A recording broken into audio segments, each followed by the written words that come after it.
My first question is, what is it all about? Why this sudden announcement, which took a lot of people by surprise, of this pullout from Mekelle and this ceasefire? Well, frankly, 10 days ago, the Tigrayans left their mountain and the hills and launched a huge offensive.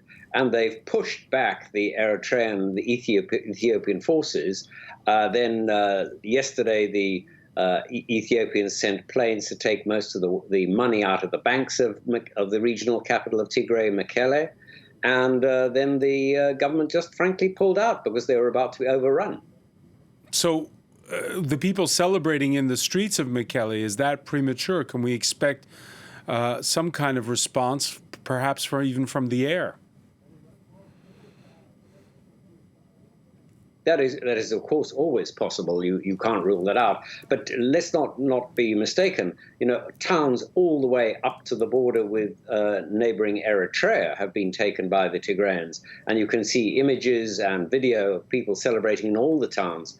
So, you know, there's been a huge pullout. The response from the Ethiopian government has been to declare a unilateral ceasefire.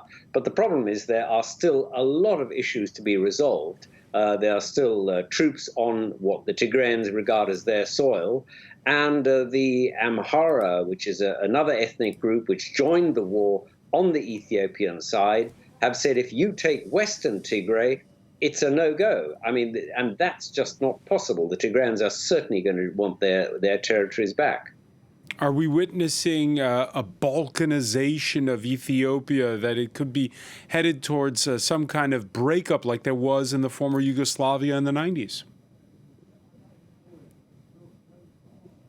Look, that is a problem that has been on the cards right since the start of this war in November last year. The U.S. Institute of Peace warned about it on the second day of the war, that it could see the largest state collapse in modern history, and that it would be catastrophic for the Horn of Africa if that happened. But it's not impossible. Now, I'm certainly not predicting it, but, you know, it is a real issue.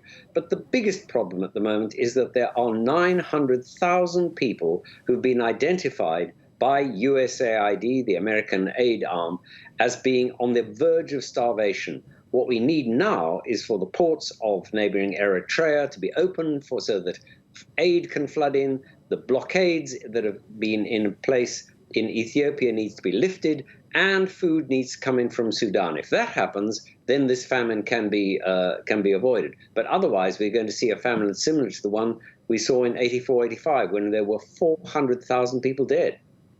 What are the chances, particularly of that aid coming in via Sudan? Well, it's a possibility because the Tigrayans are certainly determined to link up with Sudan again. When the war began, the first thing that happened was the Eritreans from the north, the Ethiopians from the south, cut the links between Tigray and Sudan. It was a strategic decision by the powers that be in Addis Ababa and Asmara. But the Tigrayans think that it's vital that they reestablish that link. If it is reestablished, of course, it means that they have a way out of Ethiopia that is not reliant on the powers in Addis Ababa. So, you know, that is why it's such a crucial issue. But it means taking back lands that the Amhara think are theirs. So you can see how complicated this is. The thing that needs to happen now is that people sit down and talk to each other. The Ethiopian government has tried a unilateral ceasefire. You can't do it that way. They need to lift the designation that the Tigrayans are terrorists and sit down and talk to them. That is the way forward. And who to broker those talks? Oh, there are plenty of people that are happy to broker it. The Americans would certainly do it. The African Union established mediators. When the war began, Cyril Ramaphosa, the president of South Africa, sat down with the president of Ethiopia, and they agreed 3 mediators, including Ellen Johnson Sirleaf of Liberia.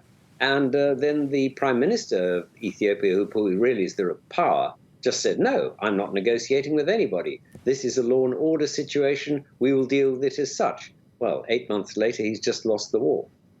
Martin Plaut, I have to ask you, the start of the offensive on Tigray by government forces coincided with the U.S. elections. Joe Biden inaugurated in January. Since then, the language from the U.S. State Department has been very strong.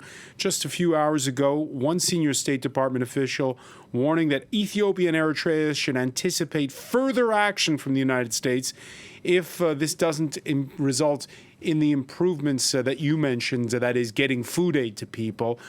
Why has the language been so strong since Biden came to office? I think it's pretty simple.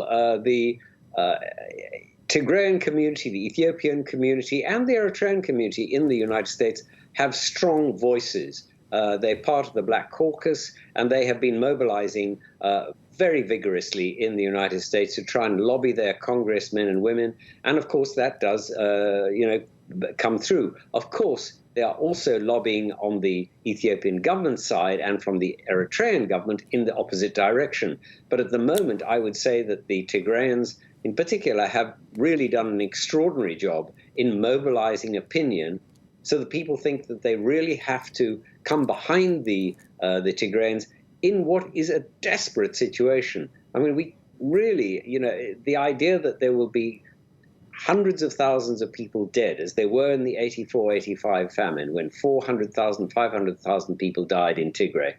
That's just unthinkable, and yet it could happen, and that has to be avoided. And one final question. You mentioned earlier how Ethiopia's prime minister had, quote, lost the war. Where does this leave Abiy Ahmed? Very vulnerable. I mean, the Ethiopian army is, pretty unhappy about the presence of Eritrean soldiers on their soil. And what they will do when they finally get back to Addis Ababa, I don't know. But, armies that have been defeated really don't like it. And, I'm never going to predict the future. It's just, mad. But, I think that there will be a lot of unhappiness about what is happening now inside the military of Eritrea as well as Ethiopia. And the long-term consequences of that, well, we'll just have to wait and see. Martin Plaut of the Institute of Commonwealth Studies, thank you for speaking with us from London. Pleasure.